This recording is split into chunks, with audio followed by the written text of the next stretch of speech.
Here's another one. Anil Agarwal, the head of Asian Financial Research of Morgan Stanley, joining us, and my colleague Tanveer Gill is going to be interviewing him. Over to you, Tanveer.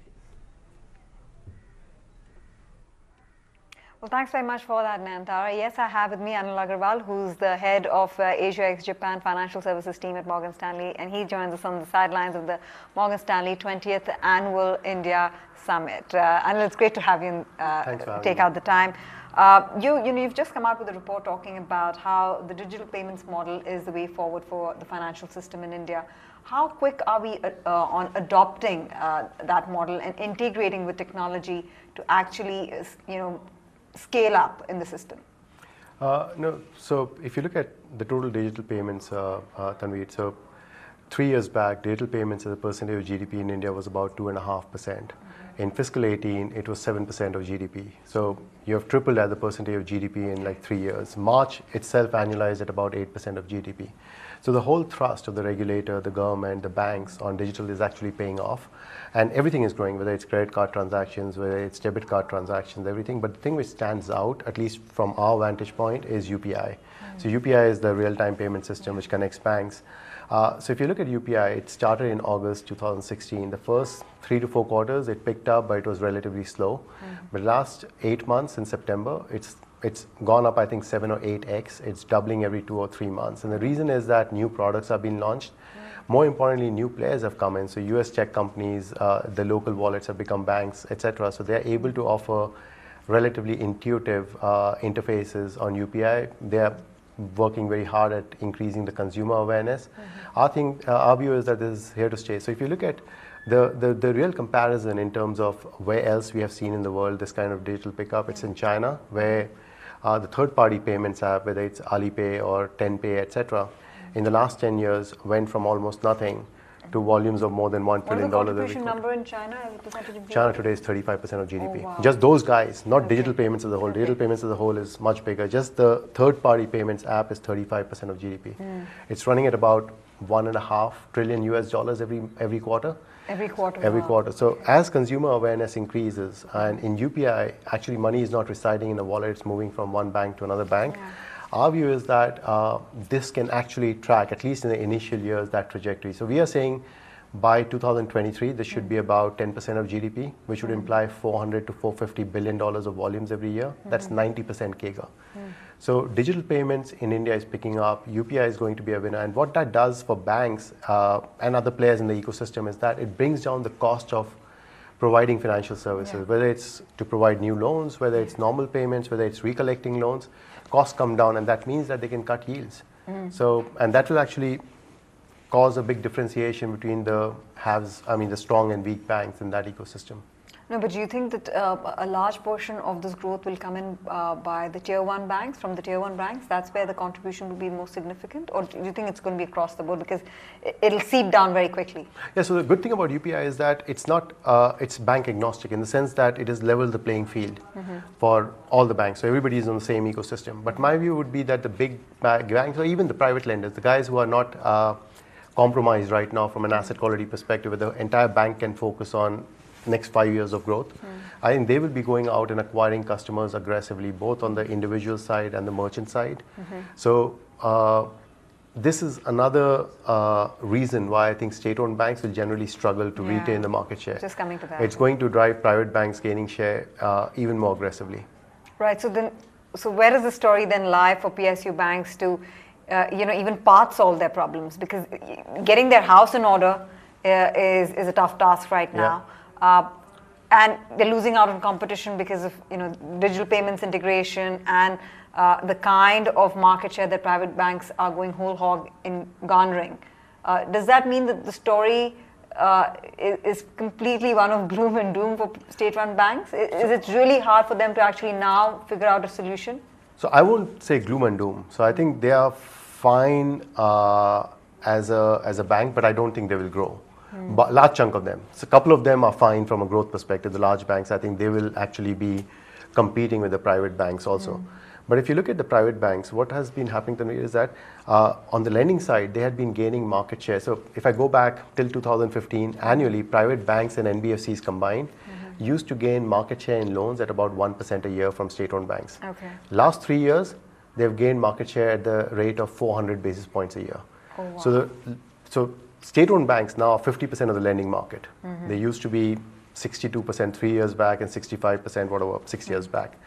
But on the deposit side, they were losing market share at a relatively slower pace because deposits are still sticky. If I talk to my dad, etc., they still keep money with the state-owned banks. Yeah, that's right. But I think what UPI will do is that it provides that the technology edge to the new guys, whether it's a small private sector bank or a large private sector bank, that they will start attracting these savings account deposits also much more aggressively.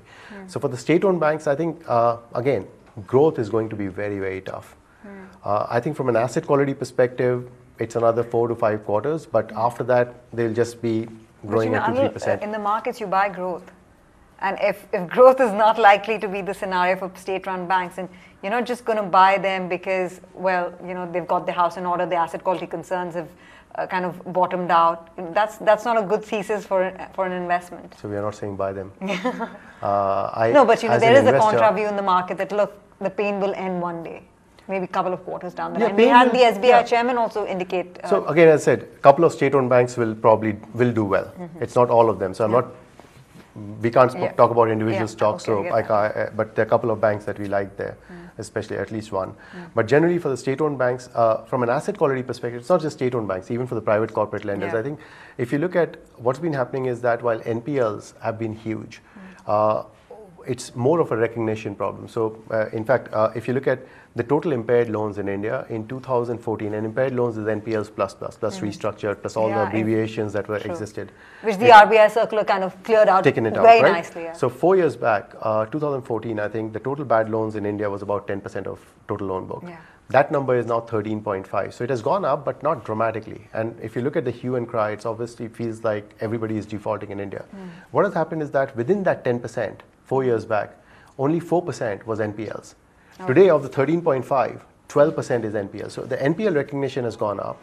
As you call a loan NPL, you need to provide more because if it's an SDR or watch list, I mean, there's no provisioning. And that is hurting the P&L.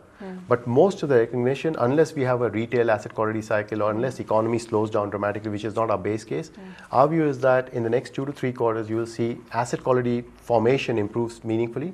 Provisions will still have to catch up. So asset quality, from asset quality side, I think even the state-owned banks as a class will be fine. The problem is, what do they do after that? Because if they make an ROE of 4, 5% or 6%, I mean, they can't really grow. No, and the other angle to that is, okay, fine. So you're saying 12% of the total bad loan book is being recognized, but how much of that is going to get resolved? And that's under the NCLT and the Clean Up Act. I mean, how far are we looking at recoveries coming back? Recoveries picking up for these banks to actually, not just provide for these loans going back, but also completely write them off. No, so what we are assuming, and in my view, market would be assuming, is that the ultimate losses for the banks on these bad loans will be about 60%. They're not assuming 100% loss. If it's 100% loss, we have another 2 or 3 years or 4 years of solving out. There's a big capital infusion coming.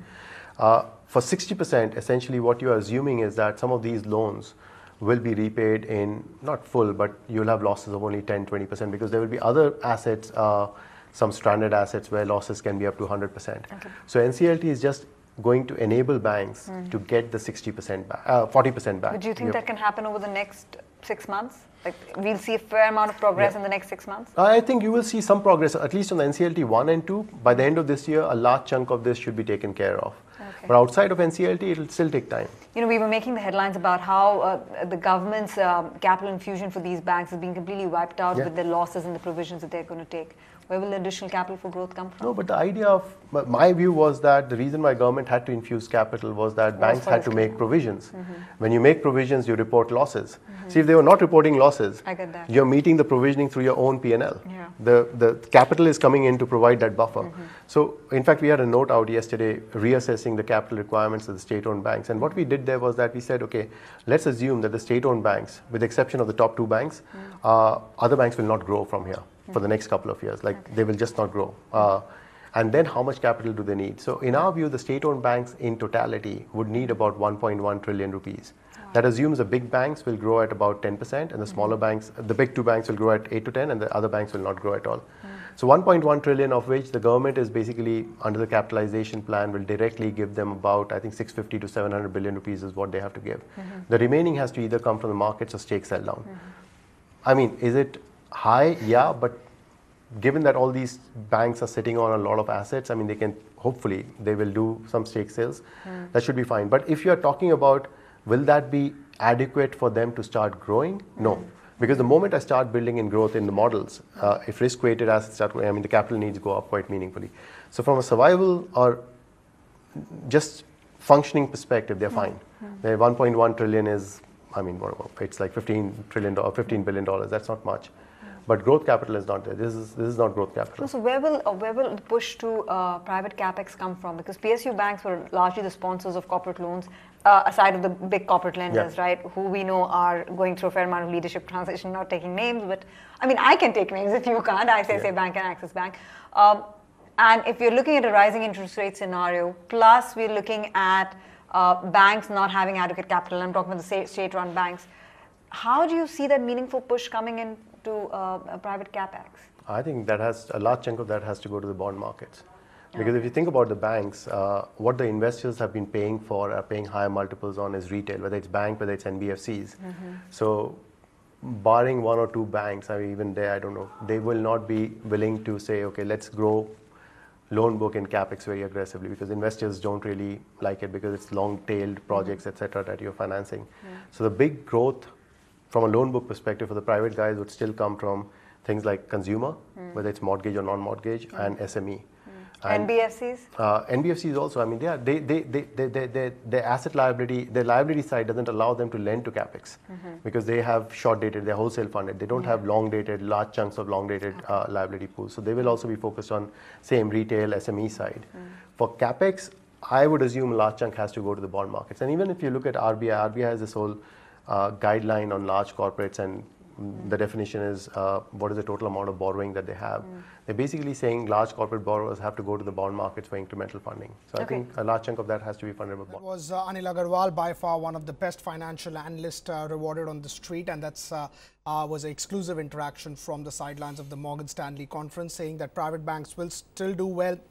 There are a couple of PSU banks that they like, the large ones, but at the same time, they would still want to see the development and the recognition of what's happening with the bad assets. Throughout the day today and tomorrow, you will keep getting guests on your channel